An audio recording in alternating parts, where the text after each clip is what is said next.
रात के लगभग 12:30 बजे थे और घर में गहरा सन्नाटा पसरा था। पंखे की धीमी आवाज और दीवार घड़ी की टिक टिक ही सुनाई दे रही थी। ऊपर की मंजिल पर मेरा कमरा था।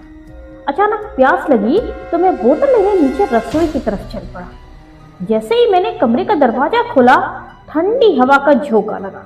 अजीब बात यह थी कि सारे दरवाजे खिड़कियां तो बंद थे। मैं धीरे धीरे सीढ़ियां उतरने लगा। हर कदम पर सीढ़ियों की चरमराहट उस सन्नाटे को और गहरा कर रही थी।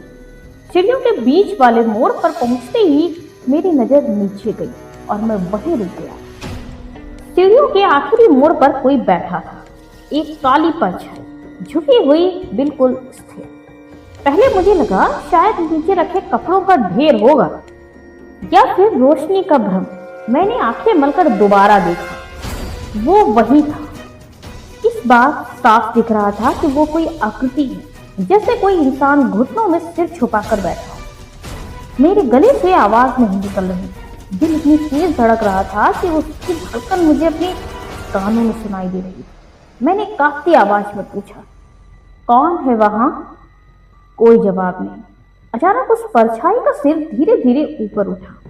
मैं उसकी शक्ल नहीं देख पा रहा था, बस काला धुंधला चेहरा, लेकिन साफ महसूस हो रहा था कि उसकी नजरें मुझ पर थी। मेरे पैरों में जान नहीं रही। मैं पीछे हटने लगा।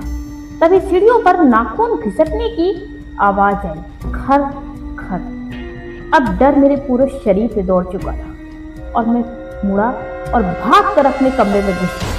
दरवाजा बंद किया, कुंडी लगाई, बिस्तर पर बैठ गया।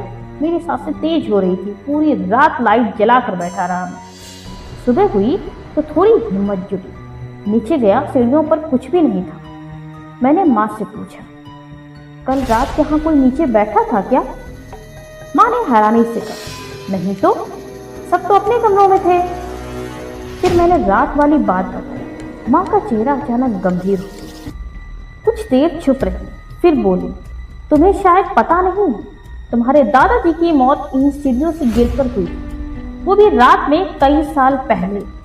ये सुनकर मेरी रीढ़ में सिहरन दौड़ गई। उस रात के बाद मैंने देर रात सीढ़ियां उतरने की हिम्मत नहीं की। लेकिन बात यहीं खत्म नहीं हुई। अगली कुछ रातों तक मुझे अपने कमरे के बाहर हल्की हल्की आहटें सुनाई देती रही, जैसे कोई धीरे धीरे सीढ़ियां चढ़ रहा हो और मेरे दरवाजे के पास आकर रुक जाता। एक रात तो हद हो गई, दरवाजे के नीचे से परछाई साफ दिखाई। क्या आपको भी कभी ऐसा डर महसूस हुआ है? प्लीज कमेंट करके जरूर बताइएगा।